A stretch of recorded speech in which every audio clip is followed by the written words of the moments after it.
Hola, antes que nada me presento, yo soy Angelina, para ser más concreta, Angelina Sofía Baines Matlague.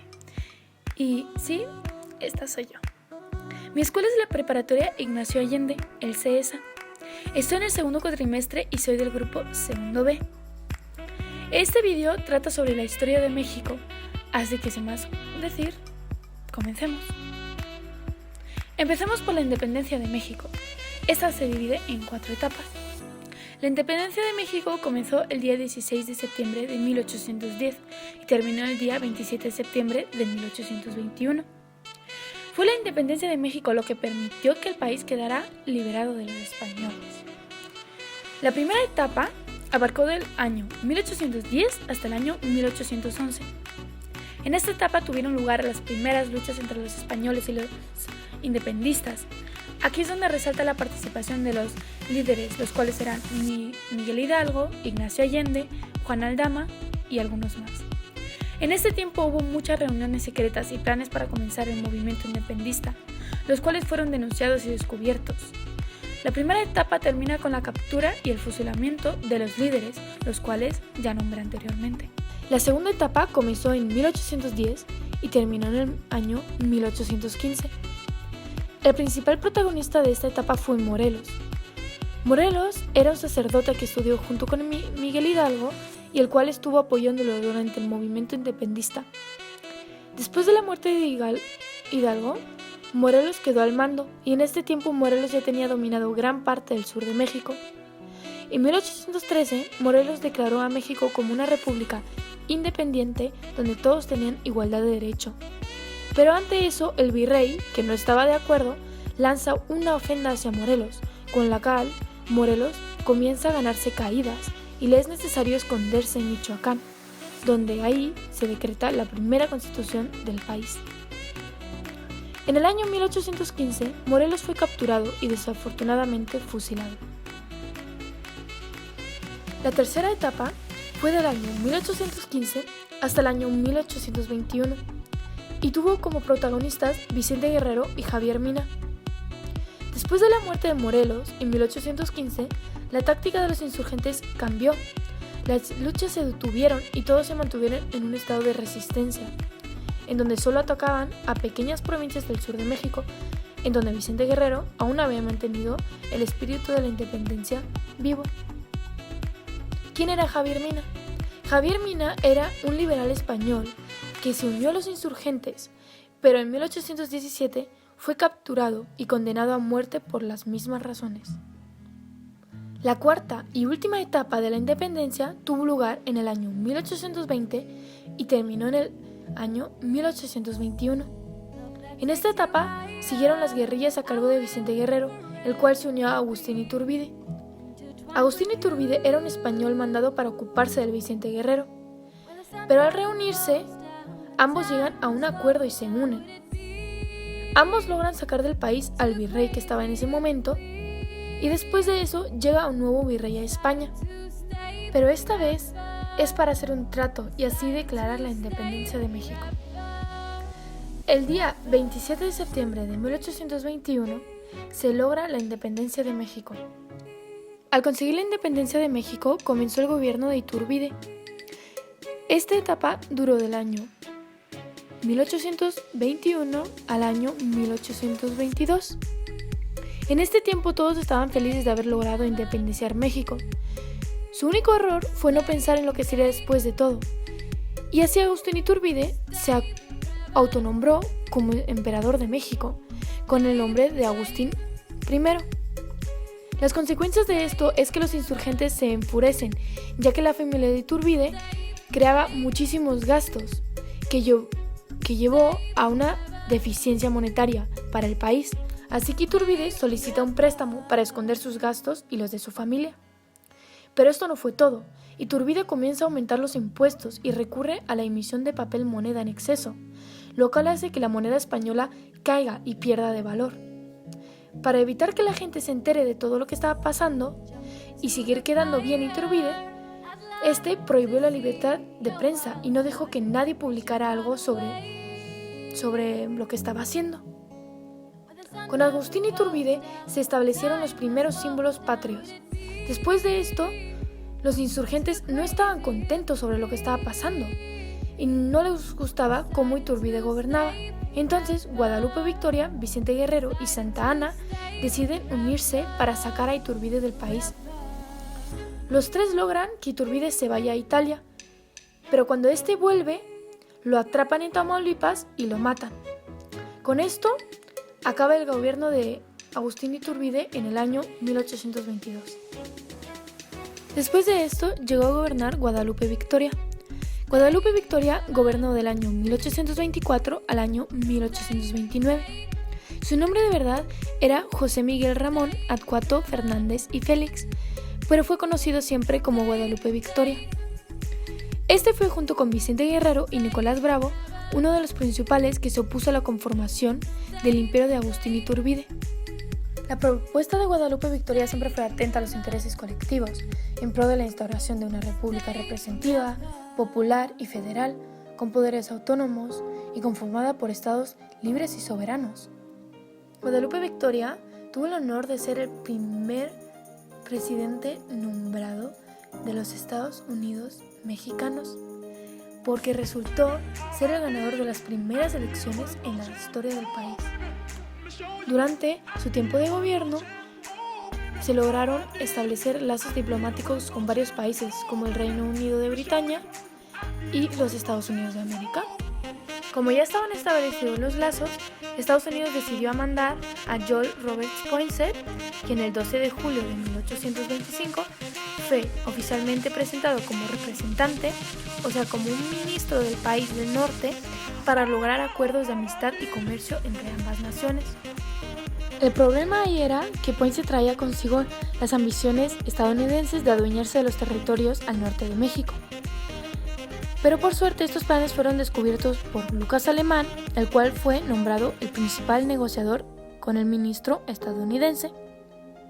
Tristemente, el gobierno de Guadalupe Victoria no logró crear una unidad nacional ni una estabilidad económica. Si en algún momento hubo estabilidad en la armonía, esta solo fue durante un poco tiempo, ya que los grupos liberales y conservadores cada vez tenían más conflictos, los cuales terminaron por dar fin a la historia de la Primera República Federal Mexicana. Antes de acabar su periodo gobernando, Guadalupe Victoria hizo varias aportaciones. Fundó los tres poderes del gobierno mexicano: legislativo, judicial y ejecutivo. Fue el iniciador de la infraestructura política y judicial de la República y de las instituciones, lo cual es base fundamental de la estructura del Estado mexicano actual. Incluyó la Suprema Justicia de la Nación. También creó la Organización del Ejército Nacional en México y abolió la esclavitud oficialmente de todo el territorio mexicano. Cuando estaba por terminar el tiempo de gobernar de Guadalupe Victoria, se convocan nuevas elecciones. En ellas participan Vicente Guerrero por parte de los liberales y Manuel Gómez Pedraza por el lado de los conservadores. Gómez Pedraza gana los comicios, pero los patrios de Guerrero aún desconocen los resultados. Como un acto de rebeldía, Santa Anna se levanta en armas el 16 de septiembre de 1828 contra Gómez Pedraza. Este renuncia a la presidencia ya que quería evitar más rebeldías. Con esto, Vicente Guerrero es nombrado como presidente el día 12 de enero de 1829 y como vicepresidente tenía a Anastasio Bustamante. Vicente Guerrero gobernó 8 meses. En este tiempo, él luchó contra levantamientos militares, fricciones políticas y el intento de reconquistar por parte de España. Después de todo esto, Anastasio Bustamante decide ir contra Vicente Guerrero, es decir, se levanta en armas contra él, pidiendo la restitución de la Constitución suprimida por el pedido de Guerrero, el cual había hecho esto para poner frente a los ya mencionados levantamientos militares y políticos. Con todo esto, el gobierno de Vicente Guerrero marca el principio del fin de la Primera República Federal en México. Lamentablemente, Vicente Guerrero es fusilado el 14 de febrero de 1831 en Oaxaca. La administración de Anastasio Bustamante. Anastasio Oseguera fue un político y militar mexicano que en 1808 se unió al ejército realista, a las órdenes del futuro virrey Félix María Calleja. Bustamante logró llegar al puesto de coronel luchando contra los insurgentes y también llegó a ser iturbista, ya que se adhirió al Plan de Iguala. En 1828 le fue otorgado el puesto de vicepresidente en el gobierno de Guerrero, pero Bustamante lo traicionó para así quedarse como presidente de México en 1830. Anastasio Bustamante fue presidente en 3 ocasiones, del año 1830 al año 1832, luego del año 1837 al año 1839 y del año 1839 al año 1841. Bustamante hizo varios cambios, inhabilitó a Guerrero para gobernar, cesó a empleados, expuso al emperador estadounidense del país y creó la policía secreta. También fue él quien ordenó y pagó el asesinato de Vicente Guerrero. Todo esto causó protestas que le hicieron ceder el poder a Gómez Pedraza y Santa Anna. Pero en 1837 fue llamado a gobernar otra vez, hasta el año 1839. A causa de conflictos, Santa Anna logró quedarse con el poder y en 1846 Bustamante es nombrado presidente del Congreso, pero después opta por retirarse. Bustamante murió el 6 de febrero de 1853 en San Miguel de Allende. Gobierno de Santa Anna. Después del descontento del pueblo mexicano con Agustín Iturbide, Santa Anna se sublevó en Veracruz y proclamó la República. Posteriormente a este hecho, se empezaron a desarrollar las peleas entre centralistas y federalistas. ¿Quiénes eran los federalistas? Los federalistas eran aquellos que querían una forma de gobernar más libre para los mexicanos. Querían libertad de expresión, libertad de comercio, libertad de decisión, etc. Y querían una antipatía contra los españoles. ¿Y quiénes eran los centralistas? Los centralistas eran aquellos que todavía tenían ideologías de la monarquía española, querían tener entero control y dominio para reprimir a la sociedad, y ellos sí admitían a los españoles, simpatizando con ellos. Ante esto, hubo varios cambios desde la primera Constitución de 1824 hasta el año 1873, ya que cada grupo cuando gobernaba hacía su propia constitución. Desde ahí empezó a gobernar Santa Anna. Santa Anna a cada rato cambiaba de ideologías, a veces era partidario, a veces monarquía, a veces centralista, etc.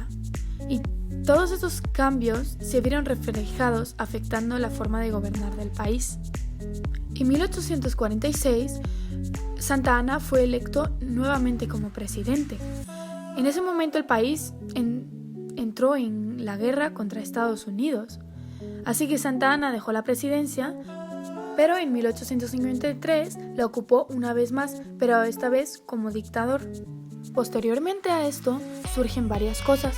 Primero surge la Constitución en 1857, la cuarta del México independiente, y surge la institución dominado municipio, que era un territorio pequeño donde había mayor participación ciudadana, y tanto centralistas como federalistas la respetaban.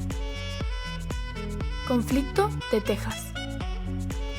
Cuando México adoptó el régimen centralista, provocó que varios territorios buscaran independizarse. Uno de estos fue Texas. Aparte de esto, Estados Unidos buscaba expandir su territorio y lo estaba logrando, ya que llevaba diversos territorios comprados, aumentando así su territorio. Por otro lado, los texanos decían que no estaban de acuerdo con la forma de gobernar, ya que era un gobierno militarista, centralista mexicano. Pero en verdad, solo querían mantener su autonomía de la que gozaban bajo el régimen federal. El conflicto con Texas surgió en el año 1836, cuando el gobierno mexicano descuida el territorio texano. Cuando los colones texanos declararon sus deseos de independencia, Santa Anna no le gustó, así que reunió un ejército y partió hacia Texas. En la primera batalla, la del Almo, Santa Anna salió victorioso, pero en la segunda batalla, llamada la Batalla de San Jacinto, el ejército mexicano se descuidó y sorpresivamente fue atacado. Santa Anna fue aprehendido por las fuerzas de Samuel Houston, obligándole a firmar un trato de paz y en donde declarara la independencia de Texas. Guerra de los Pasteles del año 1838 al año 1839. La pérdida de Texas fue algo muy duro para los mexicanos, los cuales no pudieron hacer nada para recuperarlo, ya que al poco tiempo Francia presentó varias reclamaciones al gobierno mexicano, lo cual dio lugar a la llamada Guerra de los Pasteles.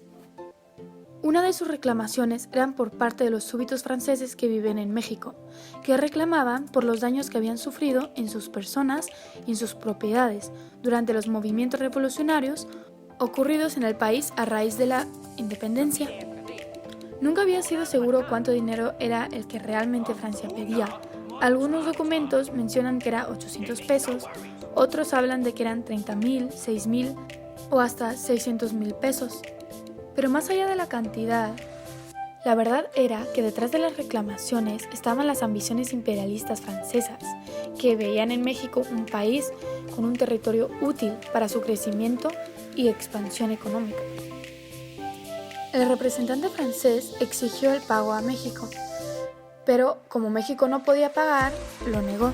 Así que este regresó a Francia, pero volvió con barcos de guerra y bloquearon el puerto de Veracruz.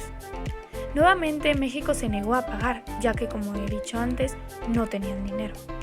Ante esta situación, los franceses dispararon contra Veracruz en el año 1838.